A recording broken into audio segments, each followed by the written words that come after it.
Welcome to UBI Unplugged, breaking down the future of income. All right, let's get to it. I'm still not sold on this whole thing, to be honest. Yeah, well, hi everyone. It's good to be here. I think we're all still trying to wrap our heads around what a UBI would really look like and whether it can actually work, right? There's a lot of complex things to unpack. Absolutely, it's not something you can just implement overnight. And it's good to have a healthy dose of skepticism. But I think the evidence, the more we dig into it, starts pointing to some real possibilities, especially with some of the new tech advancements. Evidence? What evidence? All I see is theoretical stuff. And I always hear people talking about AI taking over jobs, but is that really happening? Like, my friend works in customer service, and yeah, there's some chatbots, but they're terrible. Still need a person, right? Okay, so that's a great point. And it touches on one of the core issues that we're dealing with, right? The impact of AI on specific job markets. I mean, the customer service industry you mentioned is actually a prime example. While the chatbots are clunky now, that technology is improving exponentially. Eventually, that job market is going to be radically different. We're already seeing AI handle a lot more sophisticated queries.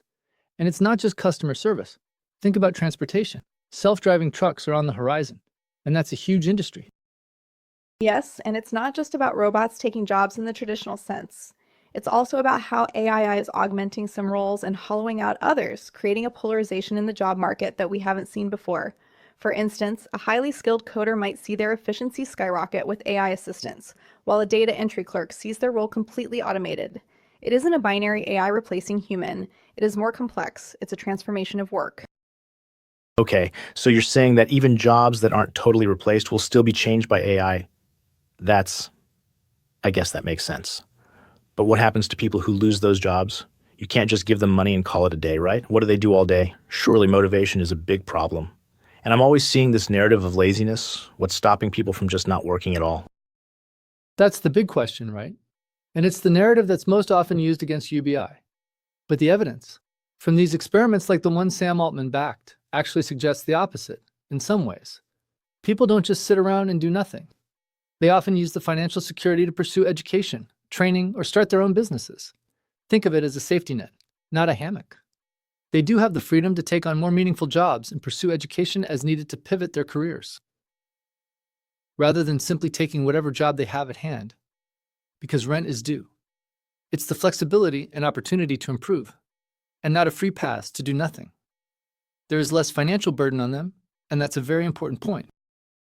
Yes, and this is where the psychological aspect comes in, which we need to discuss more.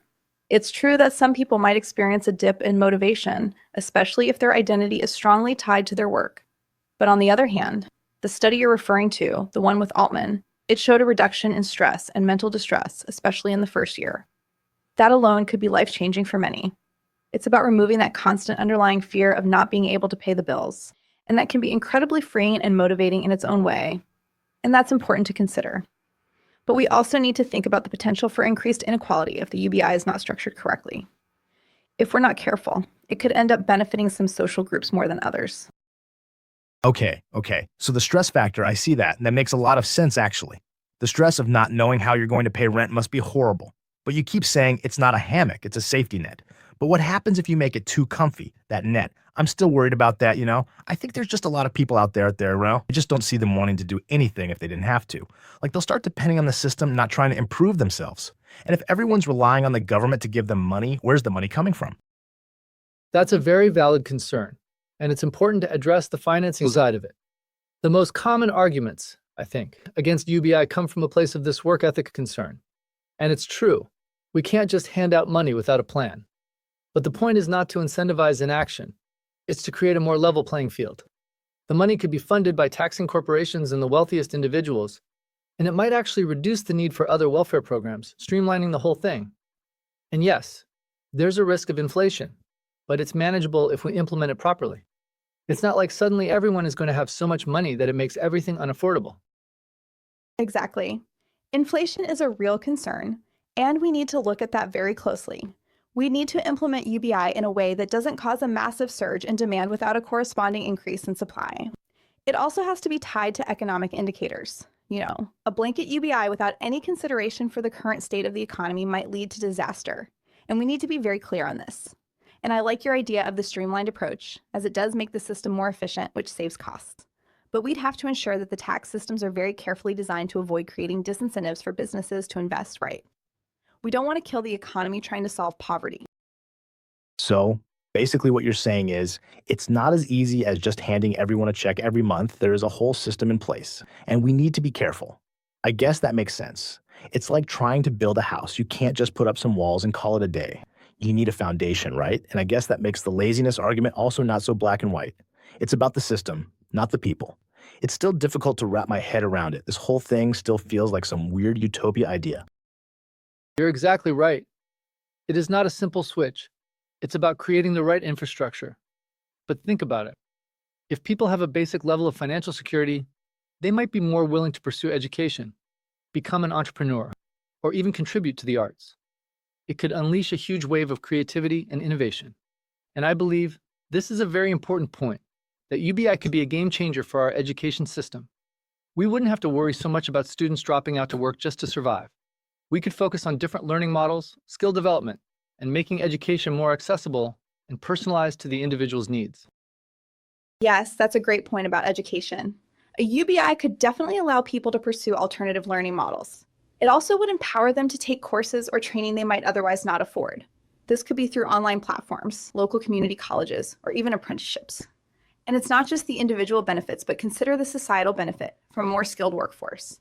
And about the funding for education, it makes a lot of sense to restructure existing education budgets that currently go to outdated programs and redirect that funds and training programs that are actually relevant for the modern economy. It's about future-proofing the workforce for a more AI-driven world. Okay, so if you have all this money that you get every month and you have all this extra time because you don't need to take any job, you just get to go and study what you want. Do you really think the education sector is ready for that? Right now, there's so much focus on just getting through school, passing the test, and getting to uni or whatever. And if that's what you're doing now, it doesn't seem to me like it'll help. But if you are telling me there is an alternative way to get educated, something different than the traditional approach, then I can get behind that. Exactly. You've hit upon it perfectly. The traditional factory model approach to education is not cutting it anymore. If you give people the freedom to pursue their interests, they'll naturally gravitate to what they're passionate about. If there is no financial burden, they can take the time they need to figure it out. The education system needs to be more flexible, more personalized. And I see UBI as that catalyst. With UBI, it wouldn't be about getting a piece of paper and that's it. It'd be about continuous learning, lifelong learning, and development. And that's incredibly powerful. And it's not just about formal education either, right? It's about reskilling and upskilling. We need to think about how UBI would support people in acquiring the new skill sets they need for this rapidly changing world. It could be coding boot camps, data science courses, or even learning new trades. It's about giving people the agency to adapt and not leaving them behind. And that brings us to another key point, the role UBI could play in addressing climate change. It's one of the areas that doesn't get talked about enough. Hold on, you're jumping all over the place now. We were just talking about education. How does climate change have to do with UBI? It sounds like you're trying to find some angle for it to work. Just give me a minute. Okay, sorry. It's just that everything is so interconnected. It's hard to separate it all out sometimes. But, bear with me on this one. There are some potential ways that UBI could help us transition to a more sustainable economy. For example, people might be more willing to take jobs in green sectors, even if they pay less initially. They have a safety net to lean on as well. They can experiment and not feel the fear of not being able to put food on the table. Right. And it's not just about jobs, it's about consumption patterns. With a UBI, people might be less reliant on fast fashion or buying cheap, disposable products. They could invest in quality goods that last longer or support local sustainable businesses. It's a shift in focus from buying the cheapest thing at hand to buying responsibly. That has a huge environmental impact. The idea here is not to have the most products at the lowest price, but to have fewer quality and sustainable products. And that's a positive for everyone. Okay, I'm listening. So, you're saying if people have enough money to cover their basic needs, they might not be as tempted to buy cheap stuff from big corporations that are bad for the environment and instead opt for better, more durable stuff that's more environmentally friendly. And you are also saying that people might be willing to work jobs that are better for the environment even if they don't pay as much, because they have that safety net that you always go on about. That makes sense, actually. I'm starting to get it. Exactly. And it also creates a ripple effect. It creates a shift in consumer behavior. It's about incentivizing sustainable practices. but without just telling people what they should and shouldn't do. You're giving them the resources to make those choices, and it gives them the autonomy to have better options. And if there is no economic precarity, people are less likely to make a choice just to save $1 on a product, but instead on the better one. And that creates a sustainable cycle, so the companies who focus on quality and sustainability are more valued, and this changes the market. And that's key. It's about enabling a shift, not enforcing one. And it also could be used to encourage local economies. People could spend their UBI in their local businesses, which reduces the need for long-distance transport. So it can create a more resilient and sustainable economy in that way. The possibilities are really vast, but we need to also be realistic about the challenges. We're not saying UBI is a magic wand. It needs to be integrated with other policy measures, like carbon pricing and investments in renewable energy. You're absolutely right. It's not a standalone solution. It's a foundational element in building a more just and sustainable society. And this also comes into addressing another point, which is the myth about how UBI doesn't solve the wealth gap or could potentially make it worse. When, on the contrary, it's a great tool to fix that, as it acts as a safety net for lower income communities. And this in itself is addressing inequality. And this is a topic we rarely discuss, but this is very powerful. Yes, and that's crucial to unpack. There's a misconception that a UBI is going to lead to everyone being on the same income level. That's not the idea. It's about providing a baseline, a foundation that prevents people from falling into poverty. It also means we need to be very aware of unintended consequences. If the UBI is set too low, it could exacerbate existing inequalities. If it does not provide the appropriate minimum resources for people to survive, or if there are ways to evade the tax system. We need to have very clear policies which take into account the specific context of each community. It's not a one-size-fits-all approach. Right. So it's not that everyone's going to be rich. It's just that everyone would have a minimum to survive, and people who have more money would be taxed accordingly. I keep seeing this argument of we're going to be a socialist country if we do this. But that's not what it is. It's not about everyone having the same. It's about having the same starting point. I guess that does create a more equal society, even if people are still going to have different levels of income. I think that's what was not making sense for me all this time.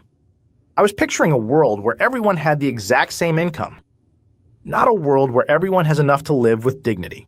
And that is not the same thing. Exactly. It's about a floor, not a ceiling.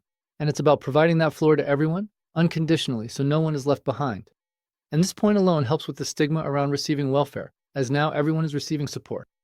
And that opens the door to having a more nuanced conversation on society. We've built up a culture around the worthiness of support, and that has a negative effect on everyone. By making it universal, it allows us to remove that stigma. Yes, and that's a really important point that often gets overlooked in these debates. The stigma of welfare programs can be incredibly damaging. It can create shame and isolation and make it more difficult for people to improve their situations. UBI has the potential to remove that stigma entirely, and that is a huge deal. It can also reduce the need for bureaucratic processes, which are both inefficient and costly, and that is money that could be redirected towards making UBI more sustainable. We need to focus on not only what UBI is, but what it can fix from the current welfare systems that are not working as well as they could. Okay. I'm starting to see the bigger picture. It's not just some handout. It's about making a more fair system and removing the stigma. I am not going to lie. When we first started talking, I thought you were both nuts. Now I can actually see the value in it and why it's something that has to be discussed more seriously. I can still see the challenges and all the what-ifs, but I feel more equipped now to actually have this conversation. I'm not 100% sold on it yet, but I'm far from as skeptical as I was before. Let's put it that way. That's great to hear. It's a complex issue, and it takes time to really understand all the nuances. And as the study we were discussing initially said, it is not a silver bullet. There is no perfect solution, but it's important to keep having these conversations and exploring all the different possibilities. And it's great to see that we're all coming to a better understanding of the potential benefits, but also the potential risks involved. It's very nuanced, and we have to consider all possible outcomes, and that's why it has to be discussed more openly. Absolutely. It's not about whether UBI is good or bad. It's about how can we make it work, how to mitigate the risks, and how to create a system that is fair, sustainable, and inclusive. It's not a perfect solution, and there are still many unanswered questions, but it's a conversation that we need to continue to have because the world is changing at a very fast pace, and we need to be prepared for a world where automation is not something from the future, but a present reality.